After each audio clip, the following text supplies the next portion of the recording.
Hi guys, आज हम problem देखेंगे मैक्सिमम कैंडीज एलोकेटेड टू के चिल्ड्रंस। अच्छा, इसमें देखिए क्या दिया हुआ है हमें। हमें एक एरे दी हुई है। सपोज वो एरे है कैंडीज 5 8 6। हमें ये कैंडीज दे रखी हैं जिसमें है 5 कैंडीज, 8 कैंडीज एंड 6 कैंडीज। और हमें कहा गया है कि के इक्वल्स टू 3 चिल्ड्रंस में हमें डिस्ट्रीब्यूट करनी है। हमें ऐसे डिस्ट्रीब्यूट करनी है इन कैंडीज को ताकि हर बच्चे को मैक्सिमम कैंडीज मिले, पर इक्वल होनी चाहिए वो कैंडीज। सपोज ये हमारे पास दिया हुआ है 5 कैंडीज, 8 कैंडीज, 6 कैंडीज, पर हम ये नहीं कर सकते कि जैसे कि इसमें से एक कैंडी लेके इसको दे दी और फिर एक इसको दे दी, तो ये हो गया 6 और ये हो गया हमारा, इसमें से 2 निकल गई, ये 6 हो गया, ये 7 हो गया। ऐसे नहीं कर सकते। हमें क्या करना है कि इन्हीं में से कोई ना कोई कैंडी कम करनी है ताकि सबको इक्वल मिले। तो इसका हो जाएगा, और हमें 3 में डिस्ट्रीब्यूट करनी है तो सबके पास मैक्सिमम रहनी चाहिए। तो इसके पास 5, और इसमें से हम अब क्या करेंगे, सबके पास इक्वल रहनी चाहिए, इसलिए ये भी कम होगा तो इसमें कम होगा, होके 5 तक होगा, 3 कम कर दी। और इसमें से भी कम करेंगे एक, तो ये 5। इससे ज़्यादा नहीं हो सकती, 5 से जो मिनिमम वाला है उतनी तो रहेंगी ही सबके पास। इससे ज़्यादा नहीं हो सकती, कम भले ही हो जाए। ओके गाइस, दूसरा वाला एग्जांपल देखते हैं। उसमें कैंडीज दिए हैं 2, 5, और हमें बांटनी कितने बच्चों में, 11 बच्चों में। तो इसका टोटल सम ही हमारे पास 7 आ रहा है। 7 कैंडीज तो 11 बच्चों में कैसे बटेगी, खुद सोचो। हमारे पास 7 टॉफ़ी है और 11 बच्चों में बांटनी है, तो हम नहीं बांट सकते, इसीलिए इसमें रिटर्न कर देंगे हम 0।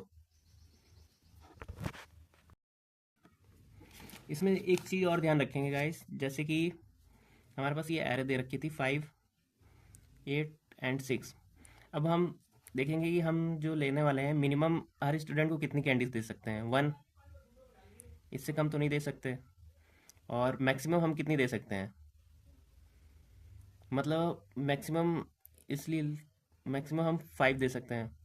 और ये सब किस रेंज में आएंगे, मैक्स जो इसका मैक्स होगा ना उसकी उसी की रेंज के बीच में आएंगे, 1 से 8 के बीच में, जो कैंडीज हम डिस्ट्रीब्यूट कर सकते हैं इक्वली।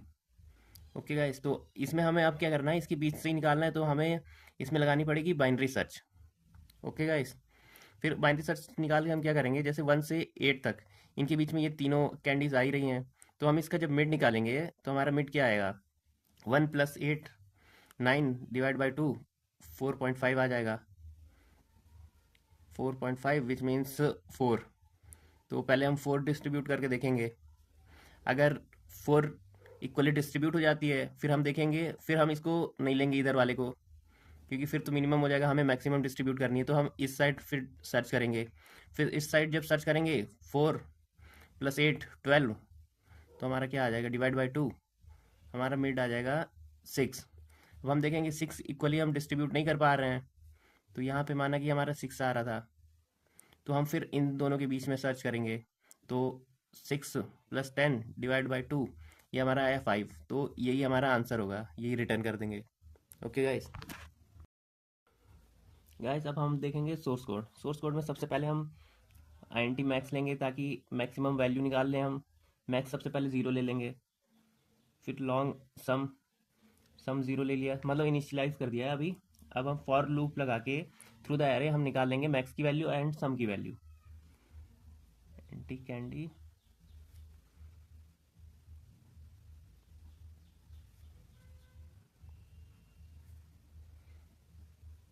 ई मैथ डॉट मैक्स जो है वो इनबिल्ट फंक्शन होता है जावा के अंदर, जिसके थ्रू हम मैक्स वैल्यू निकाल लेंगे। और sum equals to sum plus array की वैल्यू जो आएगी वो निकाल लेंगे। आप इसको दूसरी तरह भी कर सकते हैं, आप इसको ऐसे भी कर सकते हैं, कैंडी की जगह ये फॉर लूप लगाने की जगह आप फॉर INT इक्वल्स टू 0 करके उसमें फिर हम ऐसे कर देंगे कैंडीज ऑफ आई। ओके, अब हमको अब मिल गई है हमारी सम की वैल्यू और मैक्सिमम वैल्यू। अब हम चेक करेंगे, अगर हमारा सम जो है, जो हमारे नंबर ऑफ स्टूडेंट से कम हुआ तो हम डिस्ट्रीब्यूट नहीं कर सकते, तो हम 0 रिटर्न कर देंगे। ओके, अब हम बाइनरी सर्च लगाएंगे, तो सबसे पहले लो लेंगे। लो मिनिमम हम क्या रख सकते हैं, कितनी कैंडीज मिली, 1 कैंडी सबको मिली, तो लो 1 हो गया। हाई में ये रखेंगे कि मैक्सिमम, क्योंकि वन एटलीस्ट हम एक कैंडी सबको देने ही वाले हैं, तो लो में 1 कर दिया, और मैक्स कहाँ तक जाएंगे, जो मैक्सिमम वैल्यू है कैंडीज़ की वहाँ तक। इसी रेंज में हमको वैसे मिलने वाला है कि हम क्या कैंडी सही से डिस्ट्रीब्यूट कर सकते हैं। और रिजल्ट में हम आंसर देंगे, इसीलिए I N T result equals to 0। और फिर हम वाइल लूप लगा देंगे। आपने बाइनरी सर्च पढ़ा होगा तो उसमें देखा होगा, ऐसे ही करते हैं हम। वाइल में कंडीशन लगा लेते हैं, low equals to less than high. उसके बाद हम मिड निकालेंगे। मिड तो पता ही है सबको, लो प्लस हाई डिवाइड बाई 2।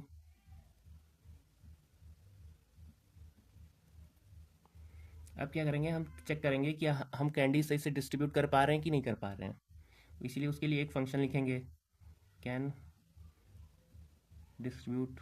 मतलब अगर ज़्यादा हो गई, जैसे कि 6 हम मैक्सिमम 5 डिस्ट्रीब्यूट कर सकते हैं, और हमारा और इसमें लो प्लस आई निकाल के हमारे उस रेंज में आए जो इसमें हम डिस्ट्रीब्यूट नहीं कर सकते, मतलब 5 से ऊपर, तो हम पीछे बढ़ेंगे। ओके, इसमें हम एरर भेज देंगे, और नंबर ऑफ स्टूडेंट्स और नंबर ऑफ कैंडीज़। हम मिड निकालेंगे तो ये हमारा नंबर ऑफ कैंडीज़ निकाल रहा है कि इस रेंज में हम, माना कि 1 से 8 हमारा मैक्स था ना, तो इस बीच में हमारा मिड आ जाएगा कि अगर हम इतनी डिस्ट्रीब्यूट करें तो हमारा सब में इक्वली डिस्ट्रीब्यूट होगा कि नहीं। ओके, तो हम कैंडीज़ जो है हमारे मिड में ही आएगी, तो रिजल्ट को मिड में स्टोर कर देंगे, और लो इक्वल्स टू मिड प्लस 1। अगर हमारी मान लिया 3 कैंडीज सब में डिस्ट्रीब्यूट हो ही जाएगी सब में, तो हम चाहते हैं कि मैक्सिमम हो, तो फिर हम इसके आगे जाएंगे मिड के, इसीलिए मिड प्लस 1 कर दिया, low equals to mid plus 1। Else हम क्या करेंगे, अगर माना हमारे पास सब में 7 7 आ रहा है, पर 7 सब में इक्वली नहीं डिस्ट्रीब्यूट कर सकते, तो हम पीछे जाएंगे, high equals to mid minus 1,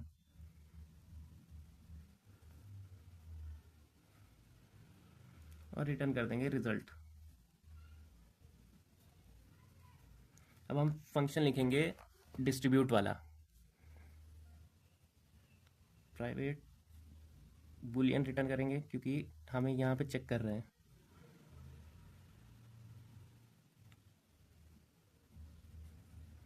हमने इसमें एक कैंडीज एरे भेजी थी, तो उसको ले लिया, और नंबर ऑफ़ स्टूडेंट्स भेजे थे, और कैंडीज़, नंबर ऑफ़ कैंडीज़ किस में आएगी, मिड में आएगी। अब हम चेक कर लेते हैं कहीं हमारा मिड तो ज़ीरो नहीं है। अगर मिड ज़ीरो हो गया, मतलब हम कैंडी ज़ीरो हम डिस्ट्रीब्यूट ही नहीं कर सकते, तो रिटर्न फॉल्स कर दिया। उसके बाद हम एक लेंगे काउंट। अब फॉर लूप जब हम इसके थ्रू चलाएंगे, कैंडीज़ के थ्रू, INT कैंडी, ताकि कैलकुलेट कर लें कि ये जो हमारी कैंडीज़ आई है ये कितने बच्चों में डिस्ट्रीब्यूट हो पा रही है, कि बच्चों में डिस्ट्रीब्यूट हो पा रही है इक्वली कि नहीं।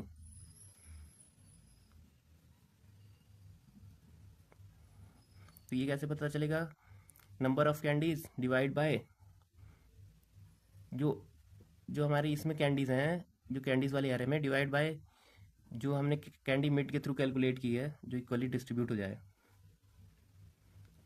ओके गाइस, अब हम चेक करेंगे कि हमारा नंबर ऑफ़ कैंडीज़ जो है, अगर वो के से ग्रेटर देन इक्वल है, मतलब सही, अगर ग्रेटर है तो ट्रू, अगर लेस देन हुआ मतलब सही पूरी डिस्ट्रीब्यूट नहीं हो पा रही, तो रिटर्न फॉल्स कर देगा। ये खुद में एक कंडीशन है, आप देख लो।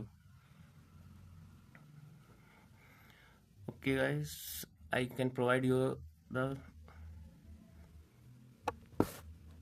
देखिए आप अगर काउंट लेस हो गया ना के से, मतलब आप जैसे 3 स्टूडेंट में डिस्ट्रीब्यूट करनी थी, आप 3 स्टूडेंट में डिस्ट्रीब्यूट नहीं कर पा रहे हैं, तो रिटर्न फॉल्स कर देगा। और यहाँ पे हम देखेंगे कि हमारा डिस्ट्रीब्यूट नहीं हो पा रहा है, तो हम एल्स कंडीशन में जाएंगे, तो हम मिड माइनस 1 करेंगे, तो ये इस साइड आ जाएगा। मतलब अब हमें क्या करना है, कम कैंडीज डिस्ट्रीब्यूट करनी है, ताकि ज़्यादा बच्चों में डिस्ट्रीब्यूट हो पाए, सारे बच्चों में। Okay, thank you guys for watching my video.